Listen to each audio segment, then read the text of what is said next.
Part 2. You will hear a radio program in which a man called Stephen talks about an organization called ExtraHands.com. First, you have some time to look at questions 11 to 15.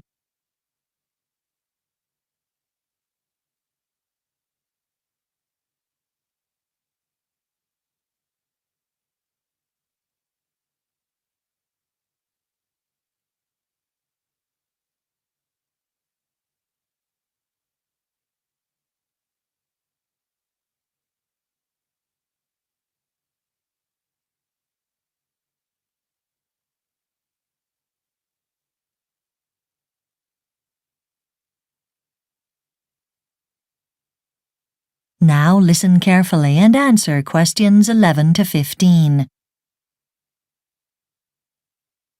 Stephen Jennings has been involved with an intriguing organization called ExtraHands.com. I'll let him explain. Thanks. Yes, ExtraHands.com was started 15 years ago by two New Zealanders who'd bought an old farm building and some land. They wanted to go organic, but they realized they'd need help clearing the fields for cultivation, and they just didn't have the money to pay for it. But they knew lots of people wanted to visit New Zealand. So they set up a website and advertised for volunteers to come and help on the farm there. Anyway, they got lots of volunteers, and they got their farm going, and ExtraHands.com was born. Today, the organization matches people who need help with people who are willing to work as a way of seeing the world. You can either be a host if you need assistance, or a volunteer if you're offering to work. In either case, to become a member, you just fill out a form on the ExtraHands.com website and pay the $25 subscription. You only have to do that once.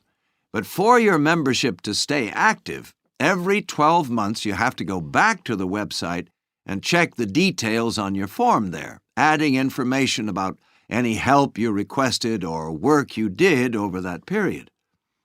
So how does it work?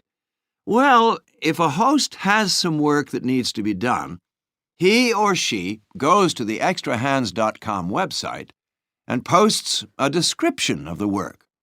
So the way most volunteers access these details on the website is by specifying the country or region they're interested in working in, but a few search according to how long they want to work for. Not many people have strong feelings about what sort of work they want to do. They're mostly fairly open about it. If you're interested in volunteering for a particular job, you can email your host to arrange the dates and establish things like accommodation and hours of work. It's all fairly informal. There are no legal documents or anything like that. But you do both need to have some sort of written record of what's been agreed before you actually arrive. What about problems? Well, there are too many members for the organization to be able to investigate them all. But there's an online message board where members can post details of any difficulties they've had, things like unsatisfactory accommodation or volunteers who haven't done the work agreed, and this works very well. Before you hear the rest of the program, you have some time to look at questions 16 to 20.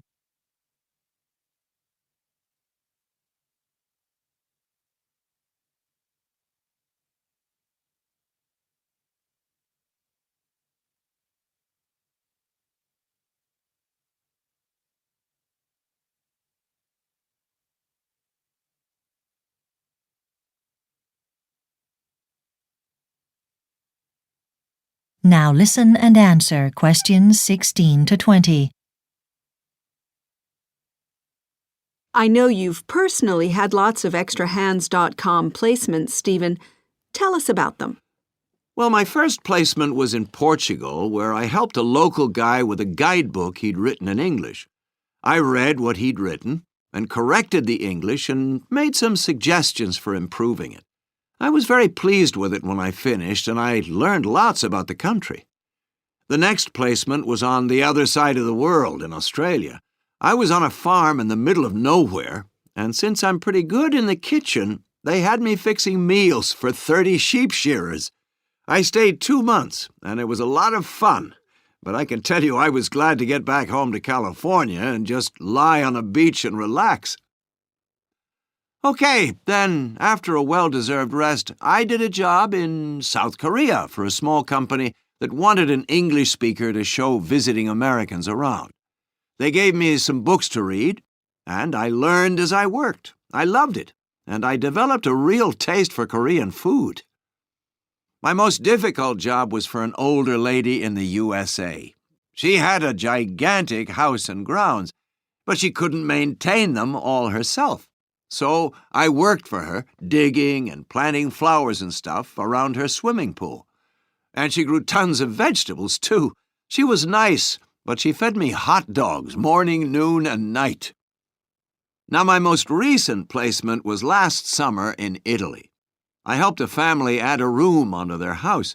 I didn't speak Italian or know the first thing about building, but the husband had an English-Italian phrase book, and together with sign language showed me exactly what to do. And the wife's cooking was out of this world. Thanks, Stephen. And if you want more information about... That is the end of Part 2. You now have 30 seconds to check your answers to Part 2.